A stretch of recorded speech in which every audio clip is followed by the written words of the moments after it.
If you had been able to talk with Malcolm X before you started this film, what would you have asked him? Didn't Malcolm hate white people? Oh, I like it when niggas talk good as white folk. Who taught you to hate the texture of your hair? You find that sometimes you're not considered for parts because you're on television?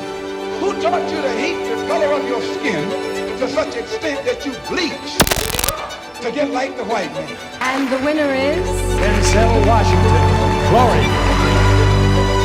My first guest tonight is a two-time Academy Award winner. Please welcome Denzel Washington. Please welcome Denzel Washington.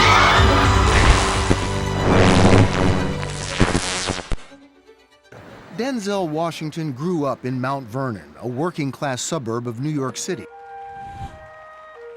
The street I grew up on is on the borderline of Westchester and the Bronx.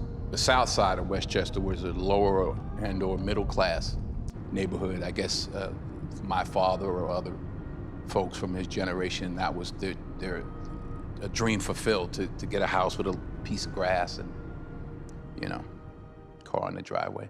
His father, Denzel Sr., was a Pentecostal preacher who held down two other jobs. My father was a powerful, big guy, but really a gentle man. And he was a minister. I was never asked to go here and preach. I was told. He couldn't read well. He had the same conversation with me about getting a good trade. You know, he worked for the water department in New York.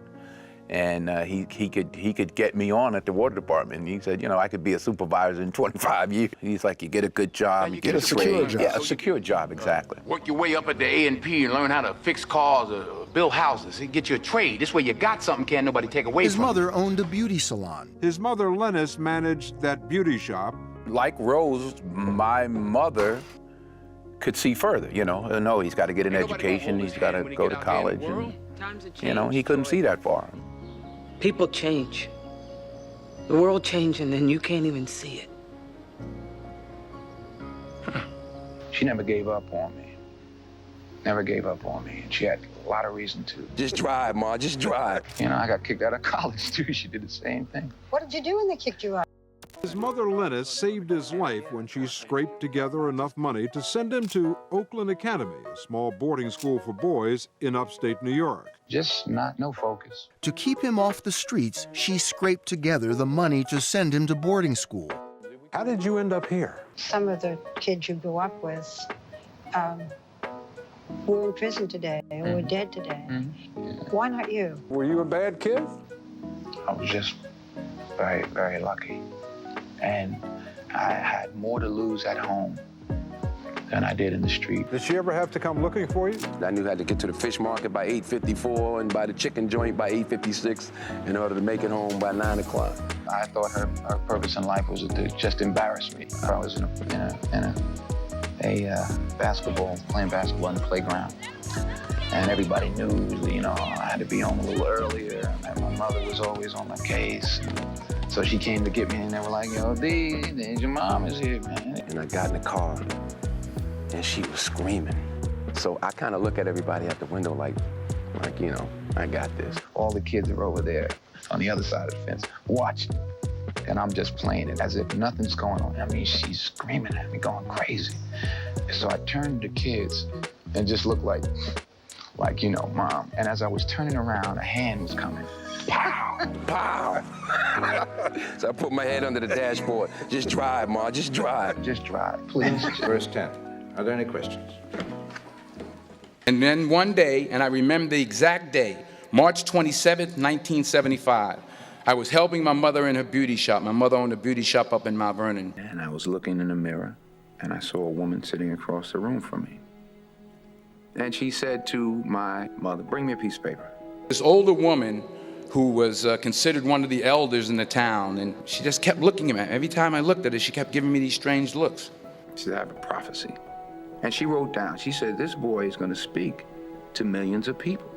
She said, you are going to travel the world and speak to millions of people.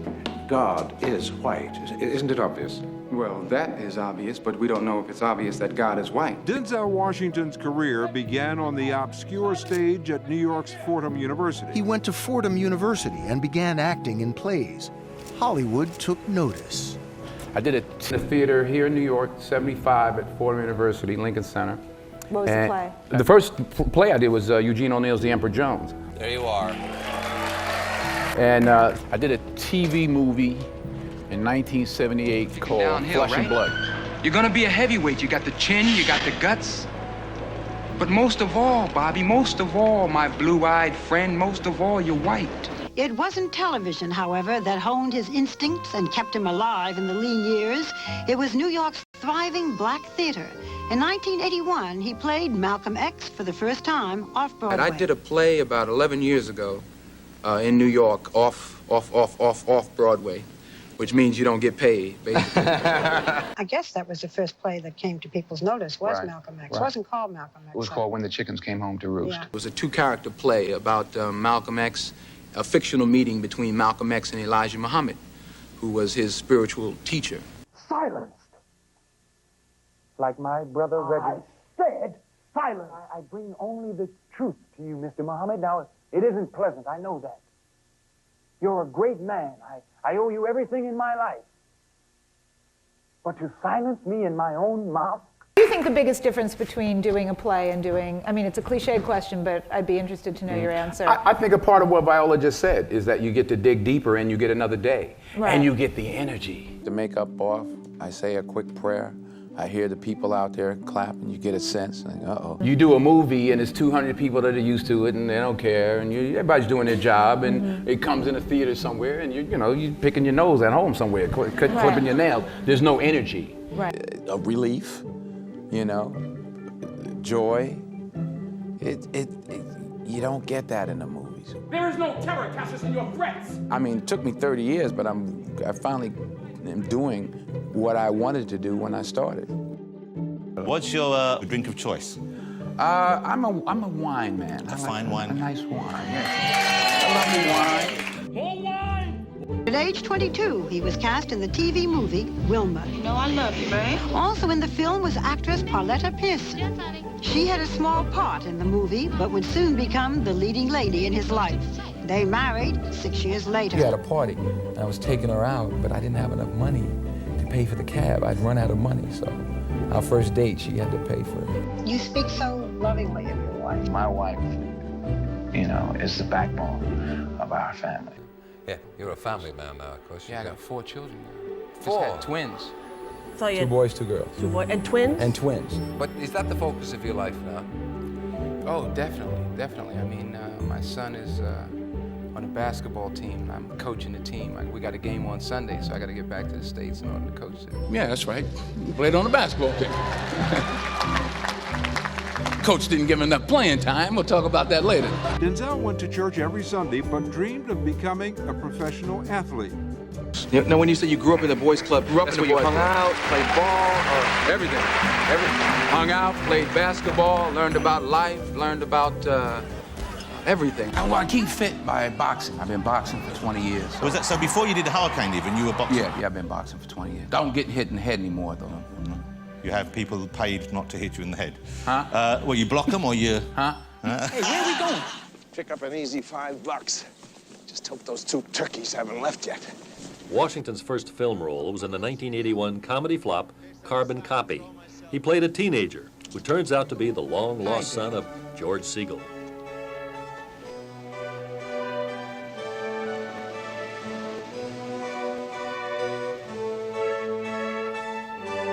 Stop following me. Isn't the son supposed to follow in his dad's footsteps? Comedy, Carbon Copy. You've done. Was that a comedy? Wasn't it? I don't know. It was funny to me when I saw it. The only good thing you can say about Carbon Copy is it got Denzel a 6-year job on television's St. Elsewhere. I left in 1982 for what I thought was a 13-week job called St. Elsewhere. I hated every minute I was at this hospital. Denzel played a black doctor who was uncomfortable being black and a doctor. This sort of complex character was to become the norm for him as he crossed over permanently into the world of feature films. You know, I seen him before. Yeah, we had him in Alabama. White man give him a little ass job as a servant. Then when the boss ain't looking, that old copycat nigga act like he the new boss. It started with a soldier story, a whodunit in which Denzel ultimately did it. Then he played South African freedom fighter Stephen Biko in the film Cry Freedom. Denzel, if you don't win that Academy Award for Best Actor, what will you say to yourself?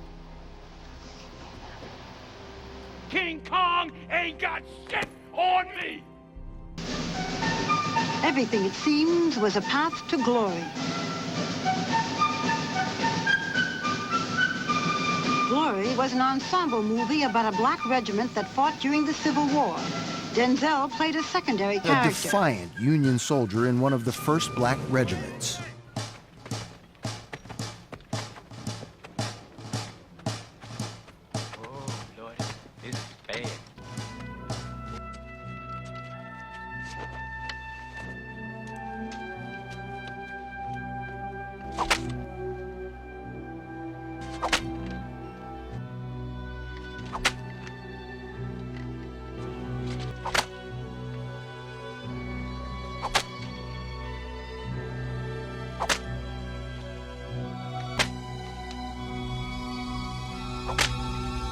Nominees for Best Performance by an Actor in a Supporting Role in a Motion Picture: Danny Aiello, Do the Right Thing.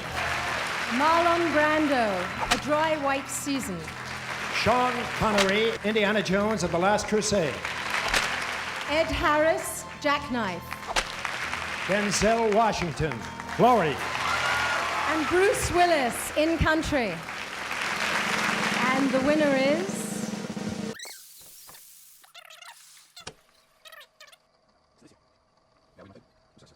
Were you a bad kid? Since you can't keep your mouth shut long enough for me to read my paper, tell me a story. I don't think I know any stories. You don't know any stories? No. All right, I'll tell you a story. This is a newspaper, right? It's 90% bullshit, but it's entertaining. That's why I read it, because it entertains me. You won't let me read it, so you entertain me with your bullshit. Angrier as time went along. She never gave up on me. Never gave up on me. And she had a lot of reason to. You know, I got kicked out of college, too. She did the same thing. What did you do when they kicked you out? What were you angry about? Just no focus. And I was sitting in the mess hall, whatever we called it, and they told me, your mother's here. And I said, my mother's here? I said, oh, shit, what did I do? I did something wrong. And I came right about here, sat down, and she said, your father and I aren't together anymore. You're gonna be with me, you know. I don't know what I'm gonna do, but we're gonna work it out. And my mother decided it was best to get me out of there. You think you can do this before shit? Jay! I ended up You think you where can a do lot this of to my me? friends are. You motherfuckers will be playing basketball in Pelican Bay when I get finished with you. Now, in the grave, in the penitentiary, But, I mean, how did you get back in again? I took a semester off and started reading acting books. That's when I got into acting. The actors I started with in college, and we were all snobs, and we thought we would, make $600 a week on Broadway or whatever it was back then. We didn't think about going to Hollywood. That was some Hollywood. You didn't do that. But he did, and it is his acting in those Hollywood movies that has made Denzel Washington a household name.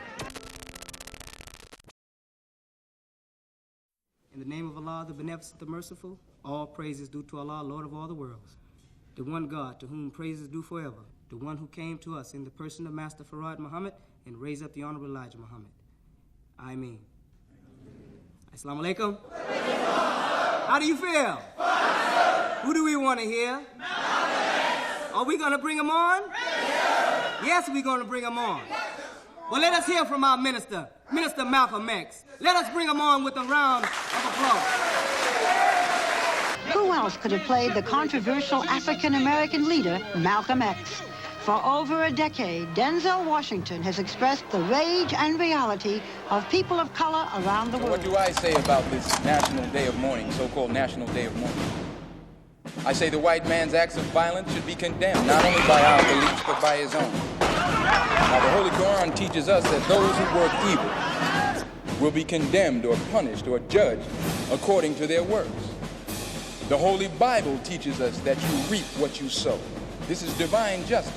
Well, in the soil of the Americas, the white man has planted the seeds of hatred. He's planted the seeds of violence. He's allowed those weeds to grow up and choke the lives out of millions of black men and women for the last 400 years. In fact, the lives of Indians in this Americas for the last 500 years. And now those same weeds have choked one of his own gardeners. In fact, his chief gardener. And you ask me what I say. I only say what the Bible says. I say what the Quran says. I say it's justice. Why did you want to do this?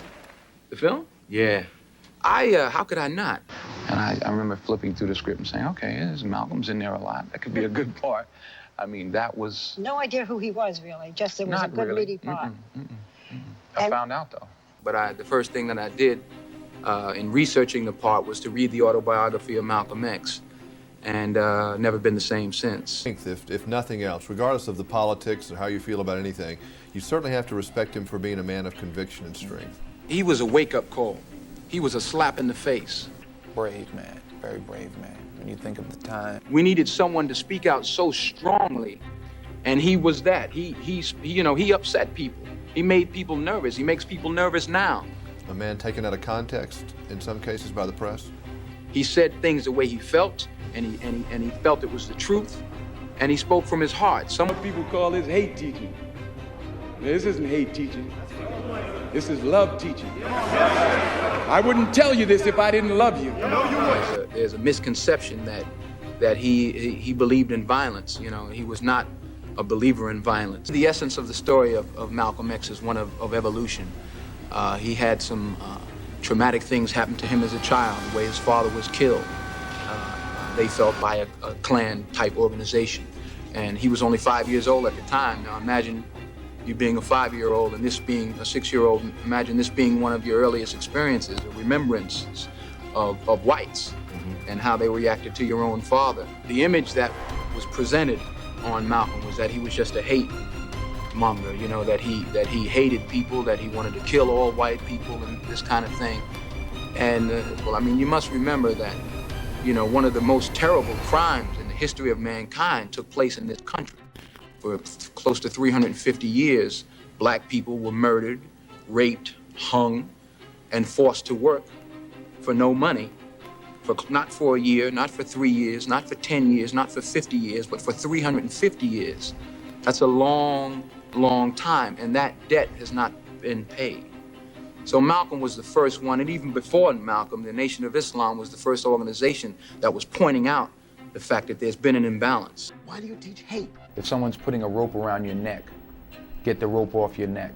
Is the sheep preaching hate when he says, I'm not gonna let the wolf eat me anymore? If the wolf comes in here, next time he comes in here, I'll do whatever I have to do to keep him off my back. If someone is putting a rope around your neck to hang you, and you fight this man to get the rope from around your neck. Now, is the person that's fighting to get the rope off their neck violent, or is the person that's putting the rope around their neck violent? Well, for the white man to ask the black man why he hates him is like the wolf asking the sheep, or the rapist asking the rape, do you hate me? The white man is in no moral position to accuse the black man of anything.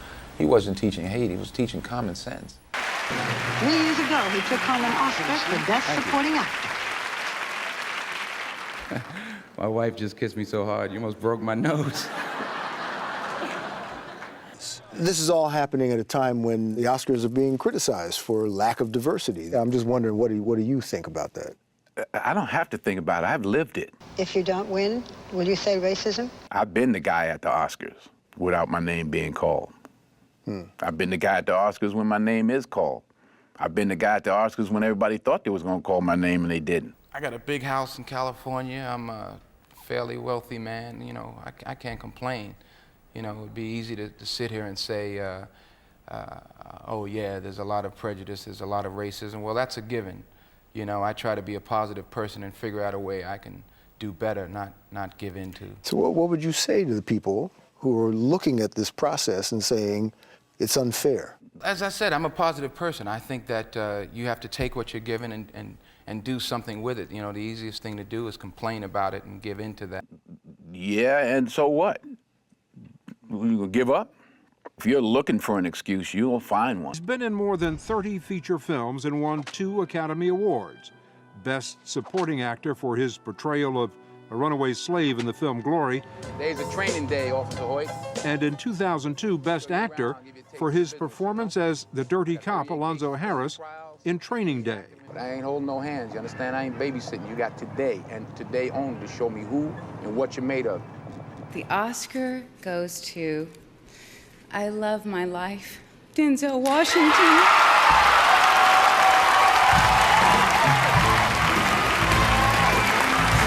This is the 5th Academy Award nomination for Denzel Washington and his 2nd Oscar.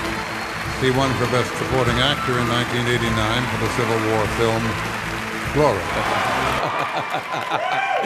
Oh, God is good. God is great. God is great. From the bottom of my heart, I thank you all. 40 years I've been chasing Sidney. They finally give it to me. What they do? They give it to him the same night. I'll always be chasing you, Sidney. I'll always be following in your footsteps. There's nothing I would rather do, sir. Nothing I would rather do. God bless you. God bless you.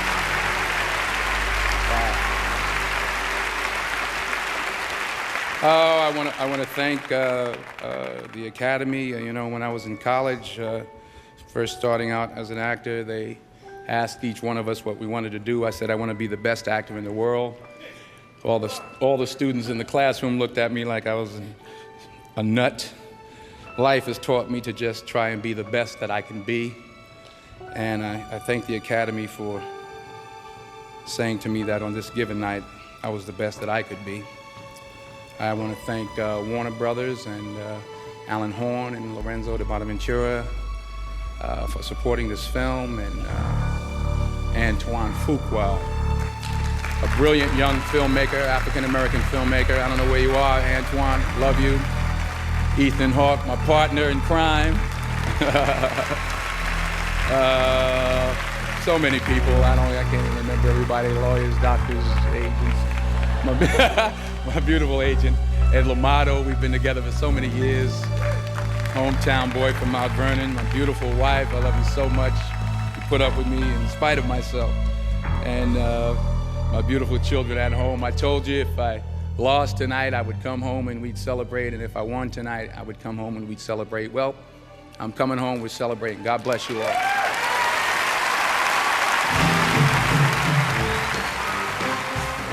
Who taught you to hate the texture of your hair?